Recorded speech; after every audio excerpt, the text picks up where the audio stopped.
Hey everyone, this podcast is part of Story Mode, the podcast network of Gamefully Unemployed. You can support us and gain access to other great exclusive podcasts at patreon.com/gamefullyunemployed.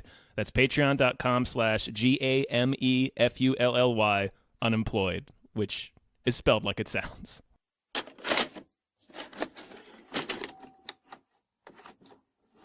Hey everybody. Hey, My name is David Bell. I'm Tom Ryman. And we just watched The Incredibles Part 2. You added a few words there. Incredibles Part 2. The Incredibles. The official title is Incredibles 2. The Incredibles. So, are we going to talk about it? What? The elephant in the room. What elephant? Mom's new job. It's time to make some wrong things right. Help me bring supers back into the sunlight. We need to change people's perceptions about superheroes, and Elastigirl is our best play. Better than me? I mean, I liked it. Yeah. Yeah. Yeah. I mean, What were you going to say? my fear was that I wasn't going to have much to say about this film because for the most part I was just like, yeah, I like this. Yeah, it's fine. I think the main thing is it's weird that it took 15 years to make this movie. Yes, it doesn't feel... This is... All right. For people who... I mean, I guess pre-spoilers here if you're thinking of seeing it. Oh, yeah, definitely. It's definitely we're going to see get it. into spoilers, but just a pre-spoilers thing. If you're expecting like a Toy Story 3 experience, No. you're not going to get one. It's just a pretty good sequel Yeah. to Incredibles that could have been made at any point. Right. It is. That's the main detriment that I can say about this movie is that in terms of people waiting a decade and a half for a sequel to The Incredibles, this is kind of underwhelming. Yeah, they didn't have much. They didn't have really anything to say. Nope. But it was fine because I will say I really, really liked the directing and Yeah. Specifically the editing, the directing, and the music. The music was fucking great. There was some sequences where I was just like, man, this is just really good. Yeah, it's Michael Giacchino. It's the only. I think it's the watching only the credits composer and Brad Bird has used. Okay. Because there's sequences here where the first sequence I noticed was the helicopter when she's taking down the helicopters. Yeah. And the music was like haunting. It was like weird fucking music for that sequence. Yeah, was it really keys well done. into its pseudo 60s aesthetic even more in this film with like the mind control stuff and Yeah. they sort of tease it with the by having Mr. Incredible Bob starts watching The Outer Limits. Yeah. And the villain design was cool. Yeah, the for villain design. Screenslaver. Yeah, and that whole sequence where she goes to Yes. track down Screenslaver, like you just hear his voice talking as she's like getting closer. Right. And there's like no other real music. There might have been a little bit of music, but there's nothing much else. It felt and it's like creepy. Yeah, I was like, this feels like The Dark Knight. Yeah. Like, yeah. The kids in the theater seemed to be able to handle it, so they knew what they were doing. I did hear the kids in front of us when she's going through his apartment. They started getting very chatty. Yeah. And then I guess one of the little girls is like, "I'm scared." Yeah. Like, yeah, he's just poking around. We saw this at noon. Oh yeah. And I'm kind of glad. I'm glad there were kids because, like, I don't want to just because this isn't for us. This movie ultimately, I think it's kind of it's a little for us. Like you were saying, the Incredibles is more. I think Incredibles is more of like a 4-quadrant thing, like a more like Yeah. this is a movie that like everybody's meant to watch. I think it's the first time there's been a curse word in a Pixar film. What was the curse word? Catherine Keener's character says, "Let's market the hell out of it." Okay. That's it. It's very minor. I was hoping you didn't hear that juicy cock line, like Yeah. when she talks about juicy cocks. And they cut Incredibles? They cut away from Sam Jackson when he's clearly about to say "fuck." Yeah. When Jack is going apeshit, he's like, "What the?" Any callbacks to? Because one of my favorite parts of the first Incredibles was that they had a callback to Die Hard 3. You remember that? It's deliberate. It's Samuel Jackson's in what's his name, Frozone. Yeah. Is they're first doing the police scanner, and he gets caught by this shaky blonde cop who looks exactly yeah. like the cop in I'm Die Hard thirsty, 3. yeah. And he goes, I'm thirsty. And he goes and grabs. That's like right out of Yeah, Die Hard that's- with a I Vengeance. have to answer Yeah. this phone. To the point that they did, like, you go and look at the cop in the Die Hard 3 Yeah. and it looks exactly Put like him the up! cop. Yeah. Yeah, it's the same cop. So I hope there's other. I hope there I'm was trying other to references think that I now. didn't notice. I know that. Yeah. I don't know. I'm trying to There think. might have been like some Pulp Fiction thing in there. Who knows? Maybe. Any sweet Coach references? Yeah. Any I Coen would have Brothers loved references? I would have loved just more Die Hard with a Vengeance. Yeah. Just all that. But yeah, it was really good. Oh yeah, but yeah, no, going back to watching it in a theater with kids, it's like it gave me a good feeling of like, okay, is this successful for kids? Because I know it's not necessarily for kids, but it didn't feel very adult. No, this is definitely a family movie. And the kids definitely seemed to like it. There was one part that I was like, this is fucking haunting. Skipping all the way to the end. Oh, when she's suffocating to Yes, death? when she's fucking suffocating. That was really fucked up. Yeah, I was but- like, what the fuck, Incredibles? Elastigirl, Helen, is up in the jet trying to stop the villain, who is Catherine Keener. I forget her, Evelyn. Right. And they're in a jet that Catherine Keener is just making climb higher and higher, and all the windows have smashed out. She's wearing an oxygen mask, but Helen doesn't have one, and she starts getting like real loopy and goofy. And giddy. And then she's like, "Oh, Catherine Keener's like, oh yeah, you're having whatever it's called, but it's like you're oxygen poisoning." Yeah. So you're like, And she's laughing and while saying, I don't want to die. nobody does. Yeah, which is chilling because I know that's real. I saw a documentary Yeah. on that where a guy actually did it himself to to a reasonable point, Yeah. and then they gave him oxygen, and that's exactly what happens. You just get silly, Yeah. and then Like, oh, you yeah, everything fucking seems silly to me. die. Yeah, it's a really that was like a really chilling moment in this family film. Yeah. And as you pointed out after we got out, Kathleen Keener is Catherine Keener, yeah. once again brainwashing people. Yep. Second movie in a row where she's hypnotizing people. Dragging people into the sunken place. Yeah, she drags a lot of. That's the premise of this film, is Yeah. that she plays the brother of this guy Winston. Sister. Oh, I'm sorry. That's right, sister. Winston, who is trying to bring superheroes back, Played as by- Bob Odenkirk, Yeah, which good is old Bob delightful. By the way, when you turned to me in the theater and you went, "That's Bob Odenkirk," that was literally the minute I figured it out too. I don't know why, but it took us the exact amount of time to recognize Bob Odenkirk. Well, listen, I think it was just like a full 60 seconds of hearing him talk, Yeah. and then like realizing that his character model actually looks like Bob Odenkirk. Yeah. So it's like, oh, that's him. Yeah, he's like some dude that wants to bring superheroes back, so he wants to hire Elastigirl and Mr. Incredible and Frozone to like do these good deeds, and he's like this great PR guy, so he's going to push Right. for it. And his sister Evelyn builds all this awesome tech when it turns out she's building hypnotizing devices and has created the Screenslaver to ultimately get superheroes back in good graces enough so that they can have this historic like UN summit to like sign into law the superheroes will be legal again, and then have her hypnotized, mind-controlled superheroes go apeshit and ruin everything and ruin superheroes forever because Which- she hates superheroes. doesn't make that much sense. No, I mean- because she has to help superheroes. Superheroes are like pretty much illegal. They start in the same place that the first one did, Right. where it's like, okay, once again, superheroes are illegal, nothing's changed. All that the family has kind of the same conflicts. They do the stuff where it's like the kids want to help out, but they're like, no, that was different. Now you can't help out anymore.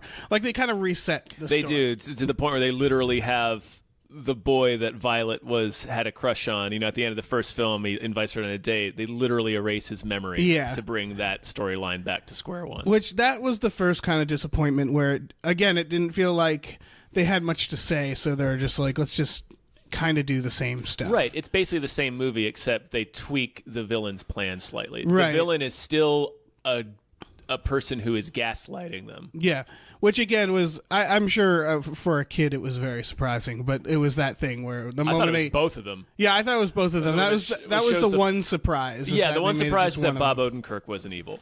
But like, it was still like from the beginning. It's like, oh, there's like from the trailer. It was like, oh, those are the bad guys. probably when he describes why he's doing what he's doing, he's like, oh, my dad was like a big advocate for superheroes, and he like was like friends with Gazer Beam and this other superhero, and he had like direct lines to them in his house, and there was a break-in, and he tried to call the superheroes, but neither one of them answered because superheroes had just been made illegal, so the burglars shot him. And in his flashback scene, you can see that there are two burglars, one of whom's clearly like taller, Right. and the other one is smaller. So I thought the reveal was going to be that the Winston and Evelyn had actually killed their father Okay. to take his money. I or thought something. I thought it was going to be something where it's like, yeah, he always cared about superheroes more than me. But then when the sister is like, well, we should have went in the panic room, like in that same scene. Oh yeah, It was like, oh, okay. So like, there's something there. yeah. I don't know. It was telegraphed. It was very telegraphed. And again, I know this movie is a family film, but it was weird that they did the same thing again. Like plot wise, there wasn't much here. No, it was the same movie. They just swapped Helen for Bob. Yeah. And the stuff with Bob taking care of the kids was fun. It was fun. Yeah. Yeah, he did a good job. Him freaking out, and Did they not ever see that Jack had powers in the first movie? I was trying to remember I because guess that's another not, I guess plot of not, this is that they're because- surprised Jack has powers. Yeah. It's because because Jack flips out on Jason Lee. Jason Lee, yeah. And they don't see that when it happens. Right. And they only hear the messages from the babysitter. I think it was implied that, like, of course they would find out immediately after. But they don't seem to know. And that's a part of this. And that was fun. All the Jack stuff when he fights the raccoon, that was delightful. That was funny just because Baby versus raccoon. well, all I could think of was that he's using these incredibly lethal powers on this raccoon Yeah. who's done nothing to him. And I was like, oh, this is how serial killers start. Yeah. Murdering animals. Well, that's in what their was. lawn. They start with the raccoons just rummaging the raccoons all meat, and then when the raccoon realizes he's like really fucked with the wrong person, Yeah. like the raccoon is definitely wants out of that situation. Yeah, he the wants moment out. the raccoon realizes that this baby can light him on fire. Yeah. Now there was something like they managed to make it cute, but there was just something like always kind of scary, even in the first film, about the idea of a baby that has these things that's running on pure emotion. Right. Like that's terrifying. Yeah. It's like the Twilight Zone episode with the little kid, which, Yeah. like it's there's another version of the story where the family doesn't have powers, and they're at That's the mercy of the Twilight baby. Zone Yeah, episode. exactly. Yeah. It's a But yeah, good. that It's was- a good life is the name of the episode. I just remember. Oh, okay. It was a good episode. It's good that you made that Yeah. thing. Yeah, and the baby's pretty much that in this. He can Yeah. multiply himself. He can light on fire. He can go into different dimensions. He has like 17 powers. Apparently. Yeah, and the way they explain it is that like we all like supers start with several powers usually, and then like I guess as they get older, they only have one. But this baby like has several at once, and it's special. And then they take him to what's her name, Edna. Edna. Yeah. And she creates a fun suit where you can like control the baby. Well, it anticipates what he's going to do, and then you can like counteract his powers Yeah. somehow. So it helps them like. And then the next scene is them like shooting it teaching like Jack and sort of like, which is good. Yeah, it was cute. It was I liked all that stuff with the baby. I almost wish they had done something focused on the baby or something. I was hoping for a second they were going to focus more on the kids because Yeah. the kids get kind of sidelined for most of the movie. Yeah, and they come like it's up to the kids at the end, sure, but they don't really have much of an arc. No, as soon as they get on the boat, they free their parents Yeah. pretty quickly. Most of the characters don't have much of an arc. No, they do. Helen and Bob do. Yeah, but it's not much different. Helen than, learns like, that she can trust her family to do things. Like she doesn't need to be there. Like she can Right. go out and do things and not be freaking out about that she has to be there. And then Bob learns that he can do that. Yeah, that's true. Like when he realizes, oh, I can wake up early and figure out this math shit. And Yeah, like he get can be a Dash good parent. at, yeah, like he figures out he can be a parent. They did good with that because it felt like a very, again from the trailers, it was like this feels like a really old trope of like, oh, the dad can't take care of the and kids, it's and sort of- they pulled it off because of who Bob is. Right. They're not like, look, he's a guy. It's more like, look, he has anger issues and like things established from the first movie. Right. He's Mr. Incredible. He's used to, like, Yeah. no, I'm the one that's supposed to go out and break everything. It's like, no, man, you got to be Yeah. like So- subtle here. Yeah, it didn't feel like gender came into play Not so much. as much. Yeah. Or not. I mean, I guess they not. have in they have a brief, like Helen and Evelyn have a brief discussion about it. yes, that scene was like, That was weird. the dialogue felt very adult. Yeah. And there was a lot of that where like And that's where the swear word comes in, isn't right. They give them like a cool connection, which I liked. And it made sense for her to be the main villain after that. Right, because it made Helen trust her. Yeah. Yeah. And it was just, yeah, it felt like, bless you. Thanks. Bless you. Sorry It felt about like, they were like, they were like, there were some issues that they could have brought up or they could have used for the story, then they never really did anything with. I thought also with the other superheroes who showed up and was like, you're such an inspiration. They didn't really, nothing really happened with those other superheroes that mattered. Because I thought it was going to be another case of like, look at this is what you're fighting for, so these people who are different cannot feel so different anymore. Right, she sort of she sort of freezes that lady out. Yeah. Like it's the main other featured superhero is Void, who can open like portals and shit. Yeah, which was pretty cool. And she approaches Helen and is like very awkward, very like Yeah, and I was like really on Void's side Right. at this point. I was like, oh my god, this is great. Like this is a nervous young superhero is meeting her idol, and Elastigirl sort of blows her off, and then Yeah. blows her off again at the party scene where she realizes that something's fishy. Right. With I did like that at the end. She teamed up with her. She was just like, Void, Yeah. come with me. Yeah. And so that showed some sort of respect between them. But like again, that could have been its own entire plot. Like that. Like it felt like. That, right, that like there was a lot like of the weird, little like the weird stories in kids this. who are Yeah. coming up and weren't superheroes back in the day. They're just like, I have superpowers, but like I'm not in a family unit with superpowers. Yeah. I have no support. Yeah, they could do the X-Men thing where it's like, Yeah. where it can be like an allegory for gay rights or just the idea of feeling different and not having anywhere to go and then finding these people and then the fact that they're being exploited ultimately. Yeah. Like I thought that was going to be a thing because I also thought like Bob Odenkirk was going to be in on it because I thought they were like creating their own publicity. Like the idea they created a villain in order for the heroes to Yeah. save the day. So he was still like technically on their side, but the you know Yeah. the ends didn't justify the Right. means and all that.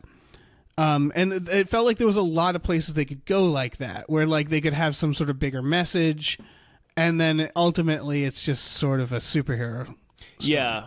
I saw a lot of early reaction tweets like yesterday being like Incredibles 2 is the best superhero movie ever. I'm like, no, it's not. No, it had some great superhero moments. It's a good superhero movie. Yeah, it had But it like is when she's still stopping very the much a monorail superhero and movie. she's on the bike. and- Yeah. yeah. That There's a whole lot of action great is rad. stuff, but there's nothing. There was no message beyond. Hey, we're just gonna show Right, like superheroes." in terms of like Black Panther is a better superhero movie Yeah. than this. yeah. But it's still pretty good. It's still good. It's still really well directed. I think there's just going to be some level of hype out there that we're going to see that's going to be like, well, dial it back a little bit. Yeah, because it very much is just the first movie again. Yeah. I feel like the first movie had more to say. I like the first movie. Yeah. Because The fir- at least the- that the- one had the, like, you know, if everybody's special, no one is. And Right, you like can't I've- hide I've- who you are. And Yeah. the kid, the little girl, or the teenage girl, like, having to learn to sort of not, you know, like, deal with that guy and, like, accept who she is. And And then, the kids like, accepting who they are. And Dash figuring out that he he's got to put a rein on his powers. Yeah. All that goes out the window in this movie. Like they take all the characters back to the same place they started. In the first film. Dash doesn't have much to do in this. I noticed. No, he doesn't. He doesn't even go very fast. And no, like he never uses his power. Really, not really. No, he like goes somewhat fast, but yeah, they never show him doing anything. He never has a Quicksilver moment or anything. No, he never has a hero moment. Yeah. I mean, he does, but not involving his power. Like his hero moment is calling the car. You're right. But his biggest struggle is just math. It's just like a background thing. Yeah. Where Violet has the guy again, which we've already seen, but at least it was something. Yeah. And then gets momentarily mad at the superhero stuff because it's really interfering with her life. Right. It's weird. They start a lot of threads and then just kind of end them. Yeah. Yeah, the more I think about the story of this movie, the more I'm like, this isn't a very good story. It's like a different. It's taking the same basic story elements of the first film, and then just like it's like if two different people looked at the same basic story elements and then went off and wrote different movies about it. Yeah, like this seems like a different version of the first movie. Yeah, it does. There's not much. There's not much difference. Again, it's a fine movie. Like I was entertained throughout. But it didn't challenge me in any way. It didn't surprise me in any way. And again, I know it's for kids, but I think kids are smart, right? Like kids. I mean, kids know a classic when they see it. It was just very much a sequel. It was like a Disney sequel, which is weird, kind of disappointing for Pixar because they set the bar so high. Well, Toy Story is really the only exception. Like none of their sequels have been incredible. Yeah, Cars 2 wasn't great, pun but not intended. No, nice. Solid. What are their other sequels? Cars 2 and 3 and Toy Story 2 and 3 and Finding Dory, which I didn't watch. Yeah, so I don't know about Finding Dory. I like the Planes sequel. Monsters University. Remember the Planes sequel? It's not a Pixar movie. Oh, right. It is better than the first. It is better than Planes. Yeah. Weirdly. Monsters University. You're right. Pixar sequels. Man, this is what happened, though. I remember this. I remember when Pixar got bought by Disney, one of the things was that Disney wanted to make Disney sequels. And Pixar was like, okay, well, let us do it. Like, if you're gonna obsessively sequel our movies, and it seems like they figured out the Toy Stories an arc there, and for the rest of these they haven't figured out what to do. Because Monsters University is extremely underwhelming. Cars 2 is about a secret agent, the spy that Mater gets involved with. It is insane. Right. My nephew loved it for a while, so kids liked it, but it's just a toy commercial. Yeah. The Cars movies are bad. Yeah. The first one's all right. I don't mind the first one, and I haven't seen the third one. But they're generally they're a money grab. They're the ones. They're the Minions. They're better than the Minions, but they're still right. But it's still we put faces on cars. Right. That's the movie they put out to sell toys. Yeah. Weirdly, a film called Toy Story and Cars is like the $1 billion merchandising franchise. Well, because I think Toy Story had something to say beyond just, hey, buy these toys. Yeah. I'm sure they knew the marketing potential of that. Of course. Yeah. Unrelated, what did you think about the short film at the beginning? I was baffled for 3/4 of it. Yes, me too. And then the reveal is just like, oh, it's her little dumpling. Like, yeah, at the end it makes cute. sense. It's about a little old lady with a dumpling that comes alive, and that was horrifying to me. Like it starts out from a terrifying, it's like the implications of this are terrible. Yeah. She bites into a dumpling and starts crying like a baby, and it was like, oh my God. After she's eaten 2 and her husband has eaten 3. Yeah. It's like, were they all alive? And then the dumpling grows up and becomes a teenage becomes dumpling. a little fucking asshole. Yeah, and becomes a jerk and then leaves to go get married at what I think is too young. Right. I think that was the point, though. He's not even up to that lady's, knee. Yeah, and the lady's fucking the dumpling, and then they go off. Fucking that dumpling. Yeah. And then they go off, and then her real son comes home, and he's kind of chubby, like a dumpling. And his head's all huge. Yeah, and his head's all huge. Like and, it's clearly her dumpling child was clearly her actual Right. child. oh, right, and she eats the dumpling She to eats the prevent dumpling, it. to prevent it from leaving. So it's about a woman who had a mental breakdown and Yeah. thought a dumpling was alive. It's for a woman brief with time. serious dissociative disorder. Yeah. No, it was once it. I liked it a lot once it ended. Yeah, it was great. But like for Their like shorts are always good. 3/4 of that thing, I was just like, "What the fuck is this? I think I had my mouth open for some of it, just like, Like- holy shit. Like this is baffling." The dumpling's getting bigger. Yeah, Oh my god. Dumpling wants to play soccer, Yeah. and he's growing a little butt goatee on You're his right. chin. And he's filled with like fucking rice and Rice it's and chicken and shit. weird. It was real weird. I guess I don't. It was good. It was fine. It was good. Yeah. Yeah. I guess we should talk more about Incredibles 2. Yeah. See, now I'm hitting that point where I'm like, I don't know what else well, to what do you say. think about the short film in the front? Like, Yeah. like it really was kind of underwhelming. It was weird. There was a that video that came before the movie too. There was the short Pixar film. Right. There was like a 15-second intro to this movie clip that plays that was strange. with all the voice actors and Craig T. Nelson, Holly Hunter, and Sam Jackson, and then Brad Bird being And they're- like, "Hey, it takes a long time." They're basically apologizing for the fact it took 15 years to make this sequel. right. And I kind of felt like I needed that because the sequel wasn't that profound in any way. So them like, "Hey, sorry, we're late." I'm just like, yeah, you should be. Yeah, because 'cause like this is nothing. because this you could have made this at any point. Right. There was nothing to say. There was nothing like it takes place right after. Mm-hmm. They never catch that mole man. No, the Underminer. Yeah, No, he gets never away. comes back. He breaks. It turns out, that's how the first movie ends. The Underminer shows up. Turns out the Underminer's just there to steal a bunch of money. So yeah? apparently the mole people use money. Well, okay, he needs to build that drill somehow. It's a situation But where did he use money to build the drill? I'm assuming so, and Was I he think independently there wealthy? must be someone being like, "Well, you don't. If you don't rob banks, you don't need the drill. You realize this? It's like it's a cycle. You're living a cycle. Right. He's in a cycle of addiction. Yeah." But yeah, he is like a mole person. He's a too. mole person. So he must have like mole money, whatever moles. Whatever they for use in money. the underworld. Yeah. It certainly isn't U.S. dollars. Yeah, that was a very like Spider-Man villain thing. I felt like. Yeah. It's very silly. Yeah.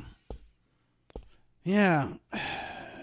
And it was that was the only villain, right? Besides the main villain, Besides Screenslaver, yeah. Screenslaver, which I liked. I liked the Yeah. brainwashing stuff. Yeah, that was all cool. That whole sequence when they do. We had just talked about Hereditary. They do a Hereditary shot. I guess when she breaks into his like apartment and she reaches her arm up and unlocks all the locks, and you just see him just slightly in the Yeah, darkness. just watching. The kid in the audience went, "I saw him." Yeah. It was like, oh my god, I thought that would terrify me as a kid. That kid was really into it. Yeah. Well, But that's when they man- started to get real chatty. Yeah, right. They were trying to, Yeah. because he had like a table full of eyeballs. Yeah, for it was some like reason. a creepy sequence of her stalking around his apartment, and then like she gets locked in a cage that's like a hypnotizing cage. That was pretty sweet. Yeah, Like, the that whole animation sequence is in that great. part was Yeah. great. There was like a strobe effect. Yeah, so my wife can't watch this Yeah. movie. And then it turns out to be a pizza delivery guy who's also been brainwashed. The idea Yeah. is, they have goggles on all of them that brainwash them, which I thought was cool, kind of creepy. Yeah. When she first slaps it on Elastigirl, and Yeah. she like gets all serious faced. Gets all like relaxed, Yeah. like she just took a major dump. Yeah. That is a good point. That is what that looked like. Right? Yeah, that's the look you get when a poo slides out of you. Yeah. What are we missing? I don't know. All the like the first one, all the action sequences are really good. Yeah, the action sequences, the way they play. Well, it's funny. There's not much besides Elastigirl. Frozone gets some good action Frozone stuff, gets it in there a lot. but like Bob, like doesn't really. Bob doesn't really show up until the end Yeah. as Mr. Incredible. Yeah, it's really those two, and like the Elastigirl stuff is great. Like her with the monorail and the bike. The monorail, That was- that that was was fucking great. really cool. Yeah. Yeah. The helicopter stuff was cool. The fight when she breaks into Yeah. Screenslaver's apartment.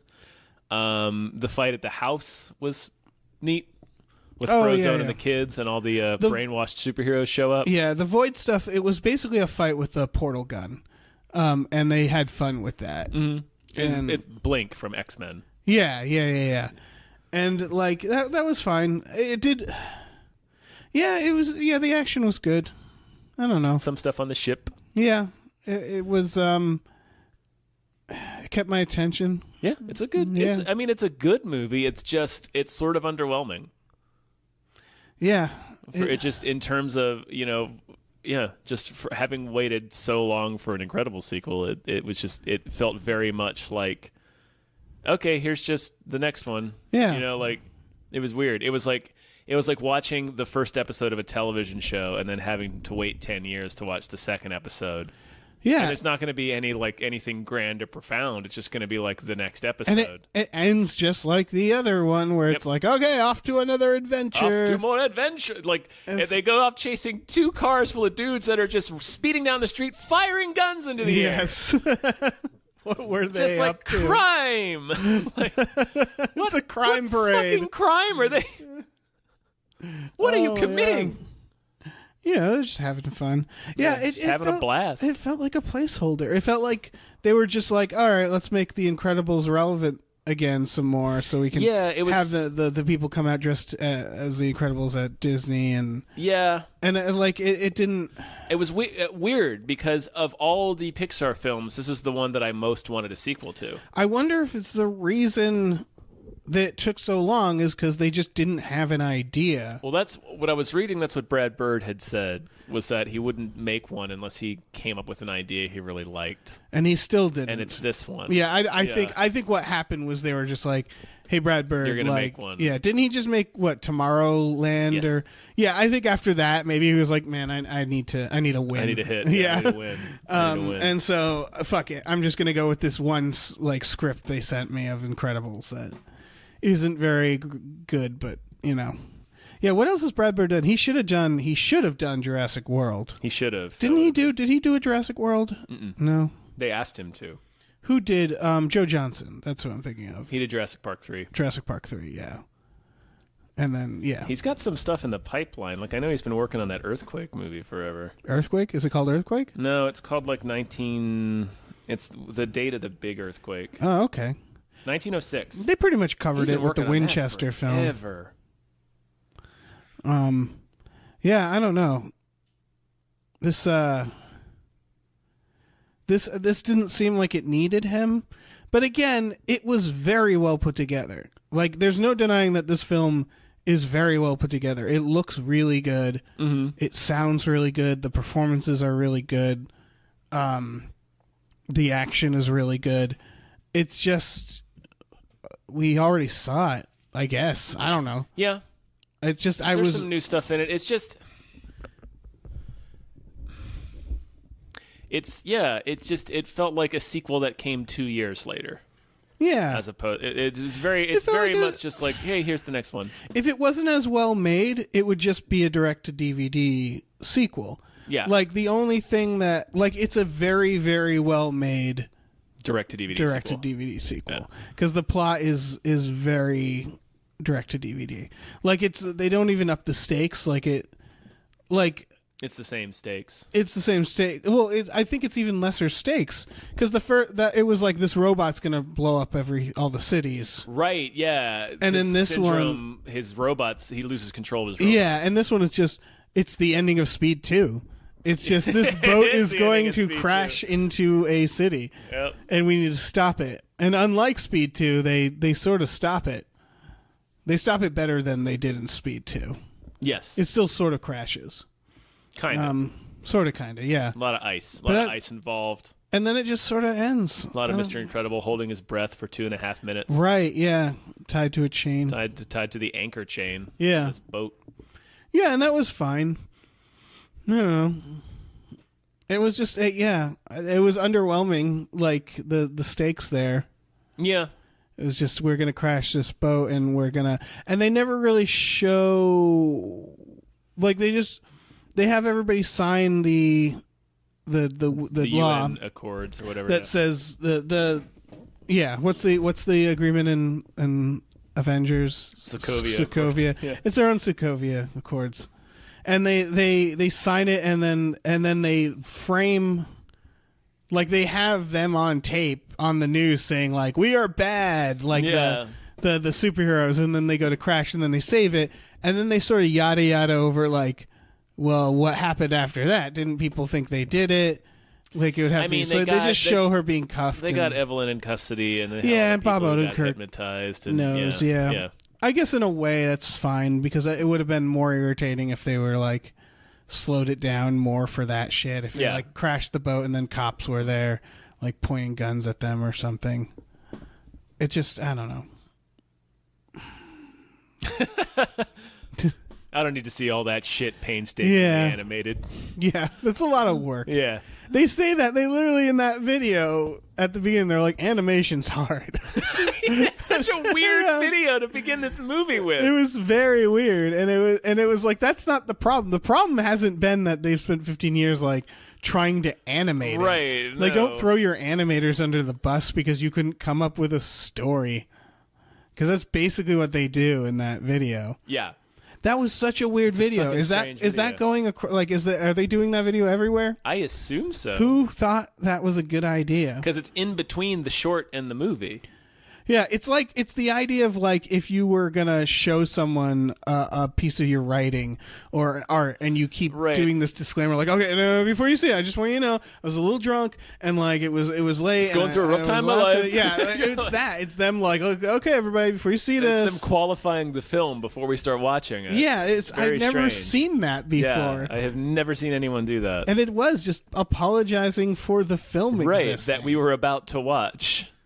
Very strange. What the hell? I know, man. Yeah. I don't know. We're 36 minutes into this. 37. Not even. Probably more like 35. Man, this is going to be a...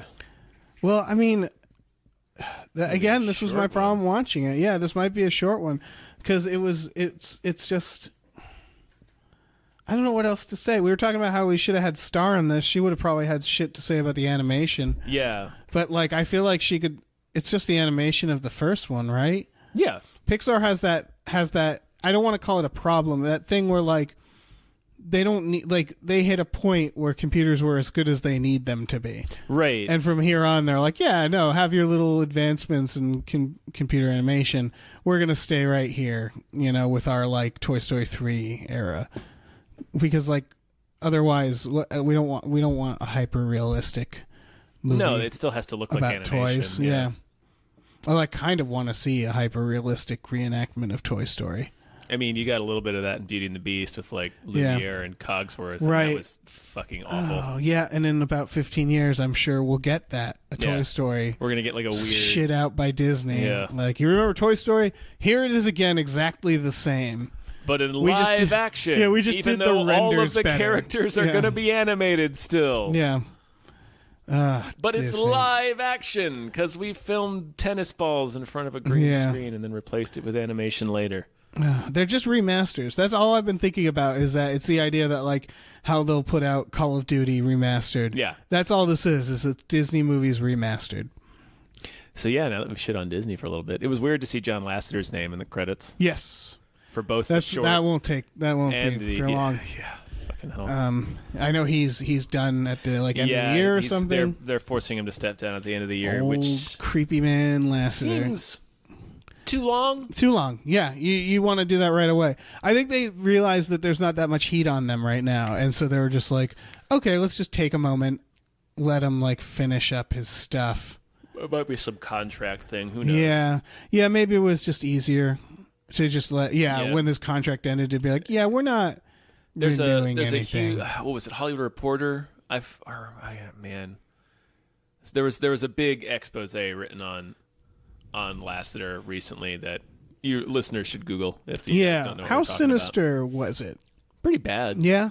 Because I heard it was, like, unwanted touching. It's a lot of unwanted touching. It's a lot of career sabotaging. Oh, okay. There we go. That's what I was wondering. It's a lot of him taking credit for shit. Is he jerking off in plants, or we don't cross that threshold? It's a lot of touching. Yeah, so it's a lot of, like, I'm that weird, creepy guy in the office who gets a little handsy, and then if you don't play ball, I hurt your career. even if you do play ball, he like is apparently he still stole lots of ideas from people. Okay, yeah. He takes credit for a lot of shit that's not. He does a lot of career sabotage. I'm going to put those in two different piles. Yeah. Because one is There are two something that different like things. Disney and Stan Lee and like everybody has done, and we only seem to realize it. Like, I'm glad we're tackling it in real time. Yeah. Because it tends to be after all the damage was done, we go back and go, oh yeah, they didn't invent any of those things. They just stole them. Oh well, I guess they're already rich. But like, I'm glad we're like calling them out as it's happening. But then there's pile 2. I'm going to touch people inappropriately pile, which is, they should have them out of there now, especially for that, because and then they infamously if he's touching people, you get him out of the office, right? Like you don't keep someone like that in your office. they infamously removed Brenda Chapman from Brave as the director. It's like the only female director of a Pixar movie, right? And wasn't there the other thing? The lady from, I think, The Office. Do I have to look this up? Inside Out? Oh, I forget her name on The Office, but she plays Sadness in Inside Out. Yeah, I don't know what you're talking about, though. I think it's Rashida Jones. Oh. Hold on. I'm going to look this up. Now we're in it. Now we're in it. This we just watched is I don't getting know if heated. this is going to be an edit point or it not. Might be, it might not be. It might be. Talking about the state of Disney in our review of Incredibles 2. That was it. She left Toy Story 4. Yeah, there's a lot of upsetting things about that. That's trash. One, if you're going to make Toy Story 4, like you already sort of we're done with Toy Story. Mm-hmm. But if you're going to make 4, it's nice to have someone talented like Rashida Jones in charge. Yeah. Like, maybe she can make a good Toy Story 4. Maybe don't let your creepy lizard chase her off the movie. Yeah. Anyway. Yeah. Incredibles 2. Yeah. It was fucking fine. Yeah, it was fucking fine. Yeah. Watch the fucking thing. Take your goddamn kids to see it. They'll be fucking stoked. Take those shitty kids. Take your to see piece of Incredibles. shit kids to watch this goddamn movie. Yeah. It's fine. Yeah, no, it's totally fine. I like it. It's fine. was fun. It's just again the only negative is it's weird. Yeah. This is the sequel we got after so much time. Yeah. Yeah, I liked when the car drove around. Yeah, like when the car went vroom vroom. Yeah, when the car went vroom vroom. vroom. I really liked that. That was cool. The car was Appreciated cool. that, It was yeah. a cool car.